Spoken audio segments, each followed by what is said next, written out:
Hola, ¿qué tal? ¿Cómo están? Bienvenidos a esta cuarta parte de la redacción de la sección de resultados. Y pues en este video vamos a ver estos dos temas, cómo redactamos los resultados para los objetivos secundarios y también el uso de algunas otras tablitas o figuras. Entonces vamos con la primera parte de los temas, ¿no? En este caso, lo que hay que saber es que luego de que hemos escrito la sección de resultados principales, es que vamos a redactar esta parte, la de los objetivos secundarios. Y aquí también, al igual que en las otras secciones, tenemos que presentar algunas tablas o figuras y también vamos a redactar en el texto, ¿no? Pero también algo adicional es que podemos incluir también material suplementario. ¿Qué es este material suplementario? Pues es información que va a complementar a lo que hemos presentado en el texto, pero que de repente por su extensión tan grande no se incluye dentro del artículo, pero sí está referenciado, ¿no? Cosa que el lector pueda ir y abrir esa carpeta de material suplementario en el link que le deje la revista y también poder leer esa información. Bien, vamos entonces con lo primero, que es reconocer estos dos grandes términos, porque esta sección, si bien es sobre objetivos secundarios, también vamos a hablar sobre otro tipo de resultados que son los análisis post hoc. ¿Y qué son pues estos dos grandes grupos de resultados? Pues primero veamos aquí. Los objetivos secundarios son resultados que sí se han planificado evaluar en el protocolo. Nosotros sabíamos que también queríamos hacer esto, ¿no? Por ejemplo, como les digo, un ejemplo así fácil, el de factores asociados, ¿no? Y también hay que tener en cuenta que aquí la forma de redacción es similar a la de los objetivos principales, ¿no? Lo que vimos en los videos anteriores. ¿Y en qué se diferencia el análisis post hoc? Pues que los análisis post hoc no han sido planificados en los protocolos, ¿ok? Son análisis una vez que ya se han hecho los análisis, son análisis de datos una vez que se han hecho los análisis que sí se han planificado, ¿no? Entonces en este caso, si es que se presentasen resultados post hoc, hay que explicitar en el texto que se trata de esto y no confundir al lector a que es un objetivo secundario, sino que este simplemente es un análisis que, como dice la figura, no nos lo esperábamos, ¿no? Simplemente surgió como idea luego de ya obtener los datos y se realizó. Por eso es que también la redacción es más prudente en este caso. Y usar términos como por ejemplo el de habría un indicio de, o posiblemente se ha encontrado, o los resultados exploratorios sugieren, etcétera, ¿no? Tener mucha precaución con estos resultados. Y bueno, veamos un poco más a profundidad esto de los objetivos secundarios, ¿no?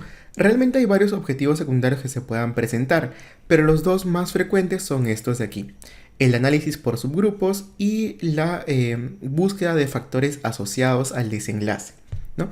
Ahora, ¿qué son estos análisis por subgrupos?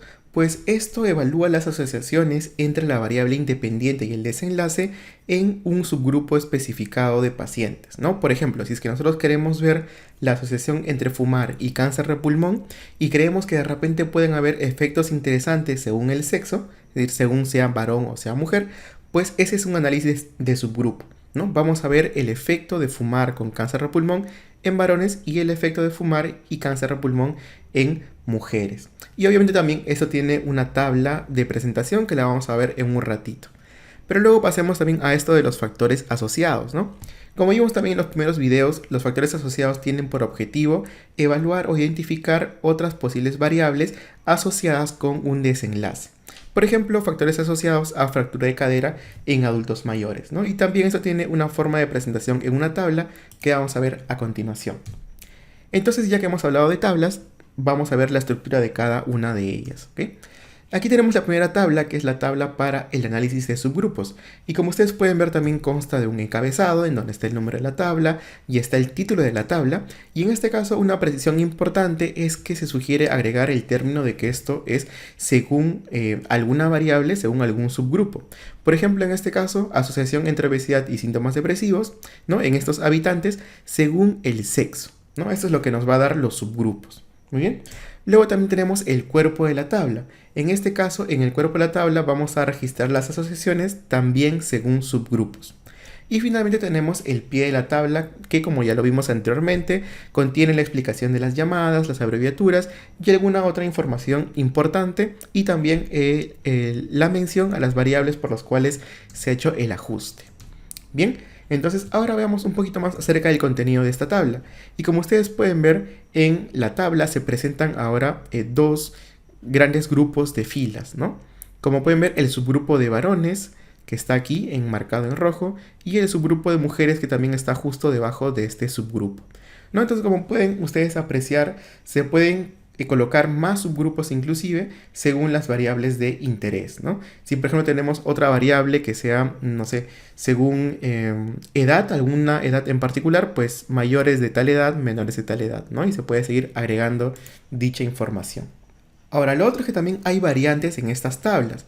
Por ejemplo, ustedes pueden notar aquí que lo que ha cambiado en la tabla es que la información de subgrupos que hemos ya mencionado, le hemos agregado la información de total, del total, ¿no? Es decir, que hemos fusionado la tabla principal, la de asociaciones para responder al objetivo principal, con esta tabla de asociaciones por subgrupo, ¿no? También se puede hacer, como ustedes pueden ver, es una opción que también pueden ustedes utilizar para ahorrar espacio también en las tablas, ¿no? Es válido también.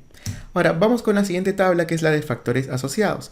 En este caso también, como ustedes pueden notar, esta tablita tiene un encabezado en donde aparece también el número de la tabla y el título, pero ahora en el título lo que cambiamos es un poco el fraseo y mencionamos que esta es una tabla de factores asociados a determinado desenlace, ¿no? También tiene un cuerpo en donde vamos a presentar los resultados de las medidas de asociación para las variables que hayamos evaluado, y finalmente pues un pie de tabla donde contiene lo que ya hemos mencionado.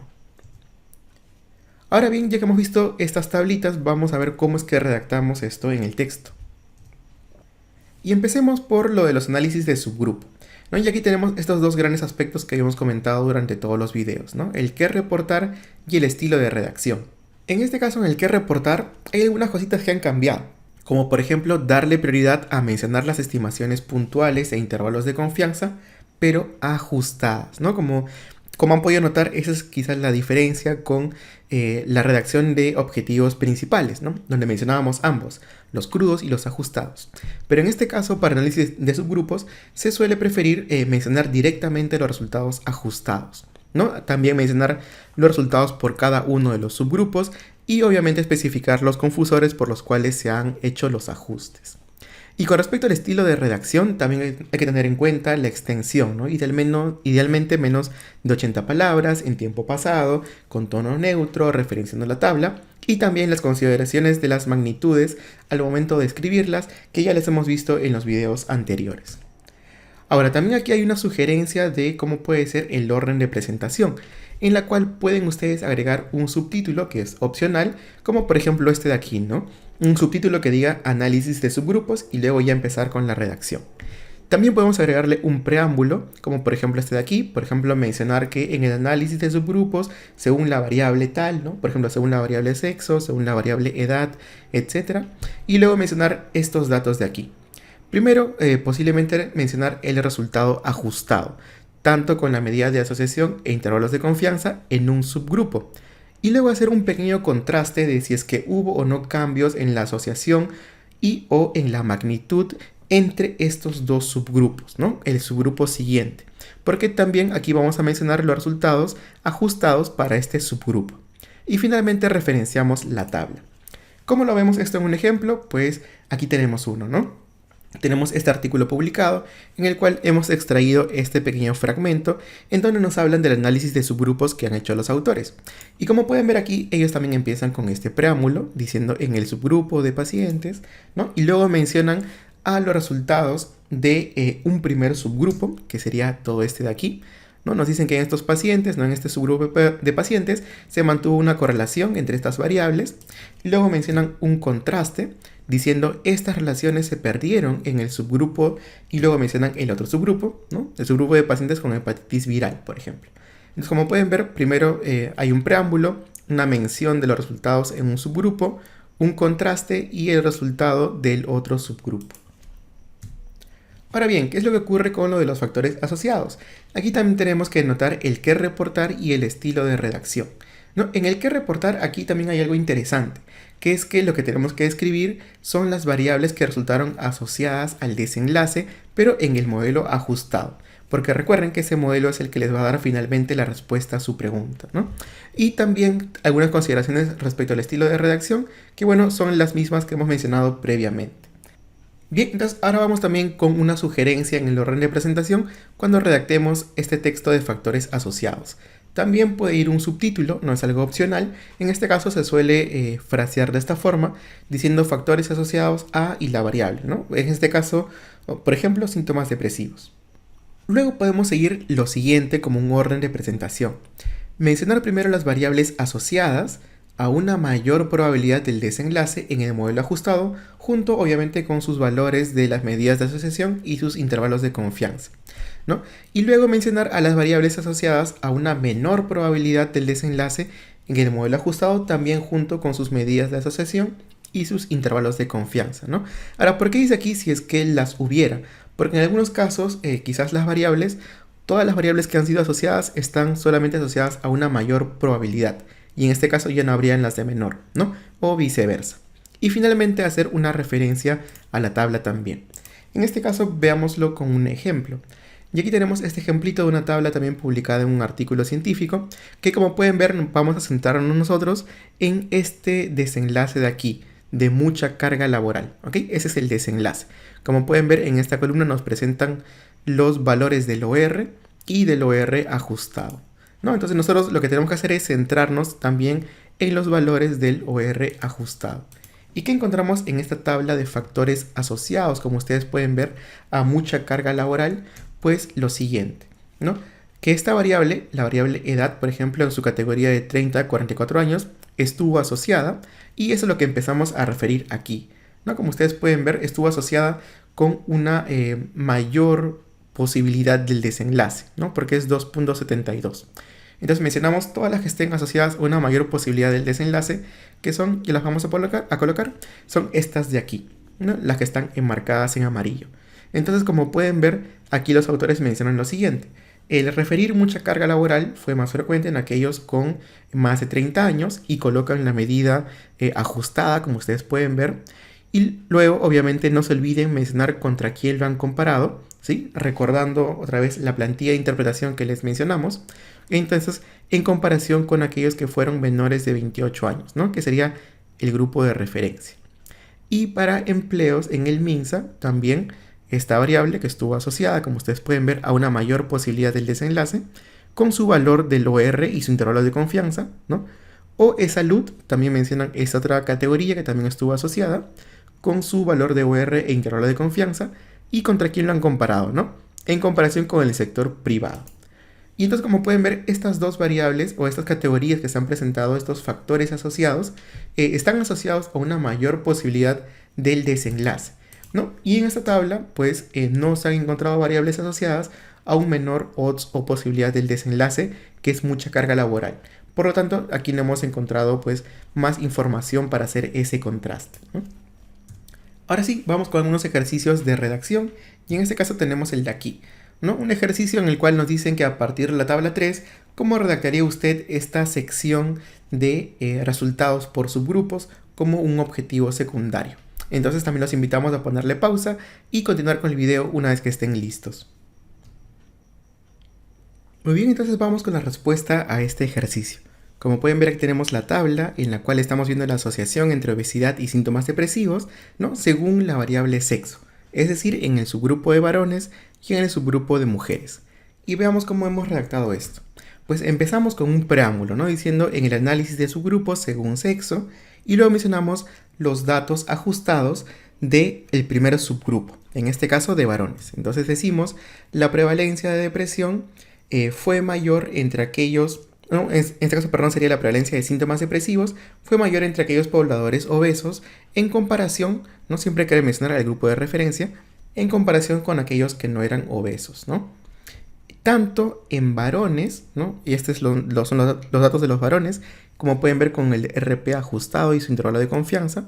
Entonces dice tanto, que es el contraste, en varones como en mujeres, ¿no? Que serían los datos ajustados del segundo subgrupo, ¿no? Y como pueden ver también aquí mencionamos que es el de RP ajustado con sus respectivos valores. Y finalmente mencionamos pues que esto está en la tabla número 3, ¿no? Entonces la tabla 3 está referenciada. Bien, y finalmente vamos a ver esto del uso de algunas otras tablas y figuras que podríamos incluir en el artículo. Respecto a las tablas, hay una tabla bien interesante que sirve para poder mostrar diferentes modelos de regresión, ¿no? En este caso, ¿qué contendrían esos diferentes modelos? A veces contienen un set distinto de variables o a veces contienen las distintas formas de medición de variables, ¿no? Y lo que hacemos es presentar cómo es que cambian esos resultados según esas variaciones en los modelos. Ahora, respecto también a las figuras, podemos utilizar estos gráficos de barras, ¿no? Generalmente, ojo, con los gráficos de barras se suelen utilizar para mostrar frecuencias, ¿ok? Para mostrar frecuencias de algún evento. Y lo que hacen es que permiten representar más fácilmente las frecuencias en distintos periodos de tiempo, distintos subgrupos, en distintas formas de severidad de los eventos, entre otros, ¿no? Y como por ejemplo aquí podemos ver este ejemplito en un artículo publicado también, en el cual estamos viendo los eventos adversos, ¿no? En dos grupos, estamos comparando dos grupos a distintas dosis, en la dosis número 1, en una dosis número 2, ¿ok? Y como pueden ver, con distintas magnitudes, ¿no? Estamos mezclando varias cantidades de información para presentarlas en una sola gráfica, que sería pues en este gráfico de barras. Pero ojo, tener en cuenta que cuando ustedes lo utilicen, hay que tener mucho cuidado con los colores de las leyendas, ya que algunas revistas publican los artículos en blanco y negro. Así que se sugiere utilizar distintas tonalidades de grises o colocarle de repente algunas barras o puntos que suelen también contener los paquetes estadísticos para presentar los gráficos. Y además también que no es recomendable utilizar gráficas en 3D. Se prefiere utilizar gráficas en 2D porque las de 3D a veces suelen confundir al lector, ¿no? Y no sabe si es que realmente el margen superior en ese caso es el que estaría marcando el valor o sería el inferior. Así que por eso se prefieren estas gráficas en 2D. Ahora, respecto a los gráficos de pastel, también estas se pueden utilizar generalmente para mostrar frecuencias y permiten entender mejor la composición de un todo, ¿no? Por ejemplo, en este caso esta es una figura bien interesante en la cual están viendo la distribución del virus de hepatitis según algunas localidades o regiones de este país, ¿no? Como pueden ver, nos habla de la frecuencia de uno de los genotipos sobre el otro en un todo, ¿no? En un todo que sería cada una de estas localidades. Y también tener en cuenta que los colores son muy importantes. Al igual que con los gráficos de barras, hay que tener en cuenta que algunas revistas publican en blanco y negro, así que tomar las precauciones del caso. Y tampoco es recomendable utilizar pues los gráficos de pastel o pie en 3D. ¿Sí? Se prefiere el uso en 2D. Ahora también tenemos una figura bien interesante, que es esta de aquí, ¿no? El gráfico o la figura de subgrupos. Y ustedes recordarán pues que también les comenté que hay una tabla para subgrupos, ¿no? Y lo que ocurre es que en esa tabla yo les he presentado simplemente dos subgrupos en base a una variable, ¿no? Esa variable era la variable de sexo y por tanto el subgrupo era de varones y el otro de mujeres. Pero ¿qué ocurre cuando tenemos varios subgrupos? En ese caso quizás presentarla como una tabla puede ser un poco tedioso para el lector. Así que actualmente se está prefiriendo utilizar alguno de estos gráficos en los cuales representamos a la medida de asociación como un cuadradito y el intervalo de confianza como una línea horizontal, ¿no? De tal forma que es mucho más visual para el lector poder identificar en qué subgrupos de repente hubo algún resultado estadísticamente significativo. Y finalmente veamos el uso de estas figuras que son los mapas, ¿no? Generalmente utilizamos mapas para situar al lector en una posición geográfica o también para denotar densidades de eventos en determinadas zonas geográficas, ¿no? Por ejemplo, en este caso aquí tenemos la distribución de eventos, que en este caso fue cantidad de documentos publicados según regiones de Latinoamérica, ¿no? Y en este otro caso, por ejemplo, han utilizado un mapa para poder mostrar la ubicación geográfica de Chimbote y Nuevo Chimbote en este caso, ¿no? Para que el lector sepa en dónde está ubicado dentro de una posición geográfica determinada. Muy bien, entonces con esto hemos terminado la sección de redacción de los resultados y nos vemos en el siguiente video para hablar un poquito acerca de lo que es el spin y cómo detectarlo. ¿Okay? Muchas gracias y nos vemos en la siguiente.